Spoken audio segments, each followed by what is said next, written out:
Sunday mornings always feel like the universe gives you a quiet performance review. No scoreboard, no dopamine hits. Just you, a cup of something warm, and whatever truth has been stalking you all week. This week delivered a few wake-up calls that were equal parts humbling and helpful. The kind of lessons that make you rethink your systems, your pace, your expectations, and the way you carry yourself through the world. Here is what stood out. 1. Momentum is created by subtraction, not adrenaline. I used to think momentum came from pure hype. The grind, the sprint, the caffeinated charge into the battlefield of the week. That illusion broke again this week. What happened? On Tuesday morning, I sat down with my calendar and felt my chest tighten. 3 recurring commitments stared back at me. A weekly strategy call that had devolved into status updates no one needed. A content collaboration that sounded exciting 6 months ago but now felt like dragging a piano uphill. And a networking group that promised connections but delivered small talk and business card exchanges. On paper, all 3 looked productive, busy, important even. But every time one of those meetings appeared on my calendar, I felt dread instead of energy. They weren't moving anything forward. They were just filling time and creating the illusion of progress. I canceled all 3 in one afternoon. The moment I hit send on those emails, something shifted. My calendar opened up. My brain stopped running background anxiety about obligations I didn't care about. And within 48 hours, I had clarity on a product launch I'd been circling for weeks. Ideas came faster. Execution felt lighter. The stress I'd been carrying like a weighted vest just evaporated. I didn't add anything new. I didn't hustle harder. I just removed the friction. The lesson. People think addition equals progress. Most of the time, addition equals clutter. Subtraction equals clarity. Clarity equals speed. The real cheat code is recognizing the difference between movement and progress. Movement is flailing, progress is directional, and subtraction gives you direction. 2. People do not rise to your expectations.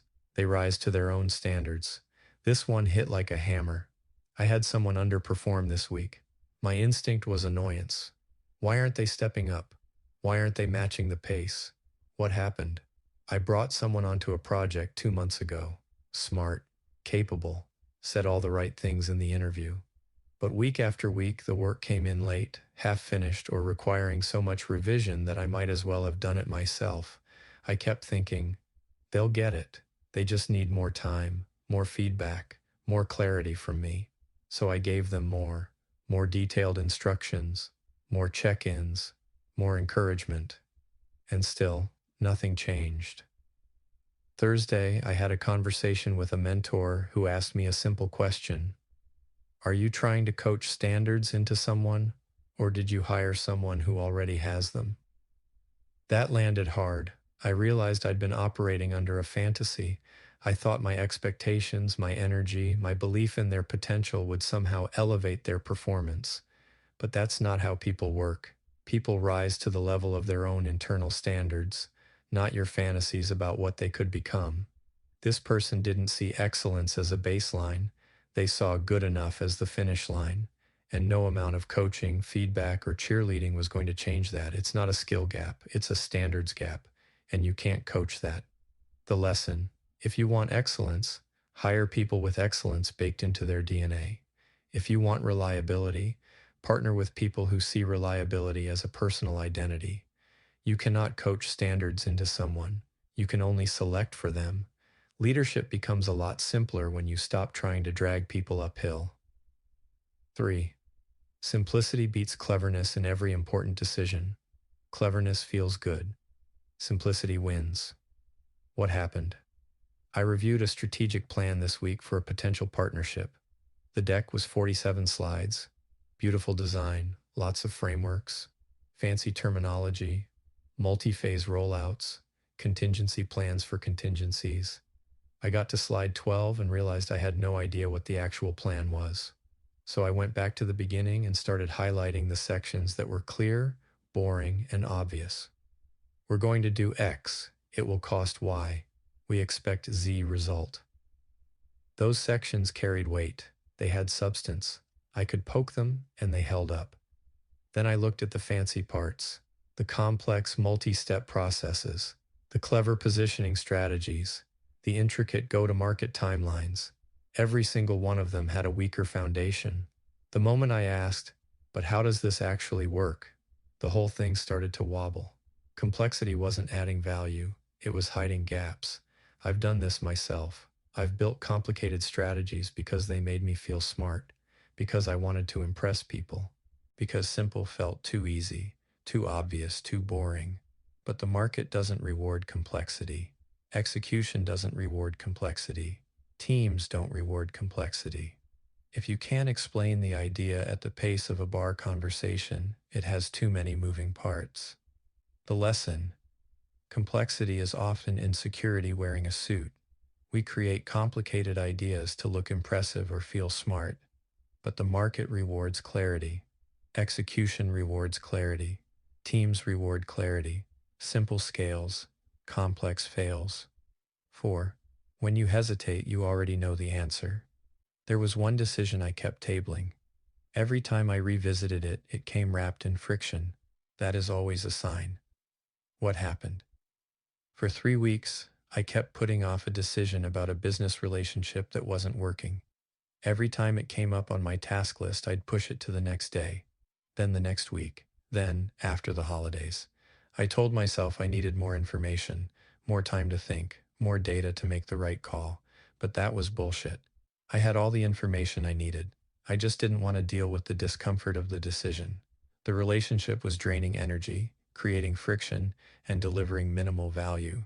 But ending it meant having an awkward conversation. It meant potential fallout. It meant confrontation, so I kept avoiding it. Finally, on Wednesday, I just ripped the Band-Aid off. I sent the message, had the conversation, made the call. And the moment I did, all the tension disappeared. My nervous system exhaled like it had been holding its breath for weeks. The decision I'd been dreading for 3 weeks took 10 minutes to execute and immediately created space, clarity, and relief. The lesson: hesitation is clarity we are refusing to admit. Fear of discomfort, fear of fallout, fear of confrontation. But underneath that hesitation sits the plain truth. Your intuition is not a myth.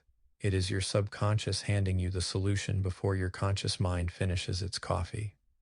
5. Health is not something you fix later. It is something you protect daily. 6 workouts this week.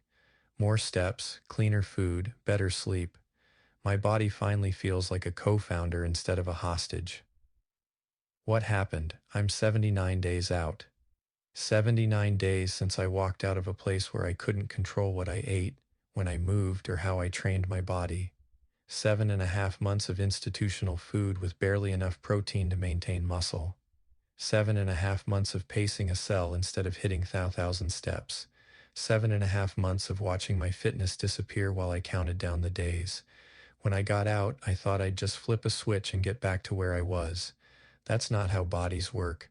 My fitness coach and I have been rebuilding from scratch: the diet, the workouts, the recovery protocols, everything. And it's been messy, not because I don't know what to do, but because my body needed time to remember what normal felt like. And the living situation didn't help. First week and a half at my parents' place. Then I found what I thought would be the perfect spot to rebuild. It wasn't. A month of instability, disrupted routines, and trying to maintain consistency when nothing around me was consistent. Then back to my parents, which has actually worked out better than I expected. But here's what I learned this week. I can't treat my health like something I'll get back to once everything else settles down. Because everything else never settles down. There's always another fire, another transition, another reason to push the workout to tomorrow or grab whatever food is convenient. This week, I stopped negotiating. I treated my training sessions like non-negotiable business meetings. I protected my sleep like it was the most important asset I own, because it is. By Thursday, something shifted. My energy was back. My focus was sharper. My mood was better. The brain fog that had been hanging around since I got out started to lift. I was getting more done in 6 focused hours than I had been getting done in 12 exhausted ones. My body stopped being something I was dragging through the day, and started being something that was helping me build. The lesson. The biggest lie high performers tell themselves is that health is negotiable. It isn't. You cannot out-strategize a tired brain or out-hustle a fried nervous system. Business is easier when your body is on your side. Energy is the silent advantage most people ignore, and protecting it is not heroic. It is strategic. Recovery isn't linear. Rebuilding takes time. But waiting for the perfect moment to prioritize your health is just another way of saying you'll never do it. The perfect moment is now. The perfect situation doesn't exist. You build the routine anyway. 6. Systems outperform willpower. Every time. Willpower is basically adrenaline with a wig on. It burns out fast. Systems carry you when motivation evaporates. What happened? I've been trying to be more consistent with content creation. For months, I relied on willpower. I'll just make myself sit down and write every day. And for a few days, it would work. Then life would happen. A meeting would run long. A fire would need to be put out. And suddenly, 3 weeks would pass without publishing anything. This week, I stopped relying on discipline and started building systems. I created a content calendar with specific themes for each day. I batched my writing on Sunday mornings when my brain is freshest. I set up templates for social posts, so I'm not starting from scratch every time. I automated my publishing schedule so content goes out even when I'm not thinking about it. The result? I published more content this week than I did in the previous month. And it didn't require heroic effort. It required a system that made consistency the default and inconsistency awkward. The lesson. Every improvement I made this week came from tightening a system. Calendars, workflows, routines, defaults, not discipline. Systems decide whether your habits survive contact with reality. If you want to be consistent, design your environment to make inconsistency awkward. 7. Most breakthroughs come from conversations, not introspection. I had a conversation this week that solved a problem I had been circling for months. One sentence shifted the whole frame. What happened? I've been stuck on a positioning problem for my consulting business. I kept trying to figure it out alone. Journaling, mind mapping, staring at whiteboards. I'd make a little progress, then hit a wall, then circle back to the same questions. Tuesday, I grabbed coffee with a friend who runs a similar business. I wasn't even planning to talk about this, but it came up. I explained the problem, and within 5 minutes, he said something that completely reframed everything. You're not selling consulting. You're selling peace of mind for people who are tired of their business feeling like a hostage situation. One sentence, and suddenly everything clicked. The messaging, the positioning, the ideal client, the offer structure. All of it became clear because someone outside my head could see what I couldn't. I'd been so deep in my own thinking that I'd built walls I didn't even realize were there. His perspective collapsed them in seconds. The lesson.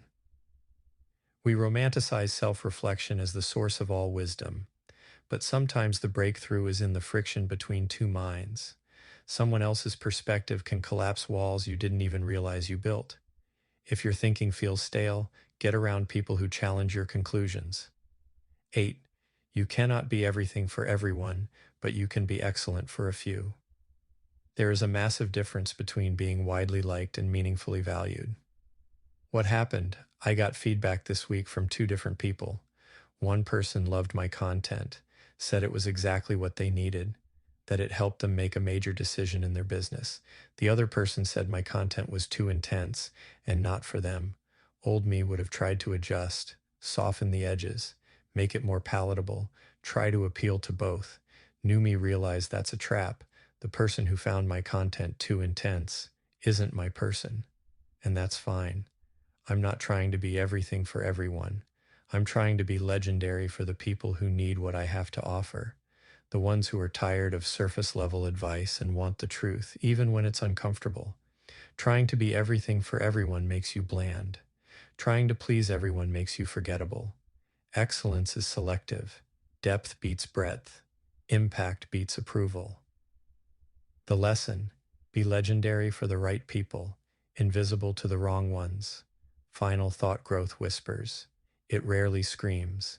It shows up in the decisions you stop postponing, the habits you stop negotiating, and the boundaries you stop apologizing for. Growth is choosing the future version of you over the comfortable version of you.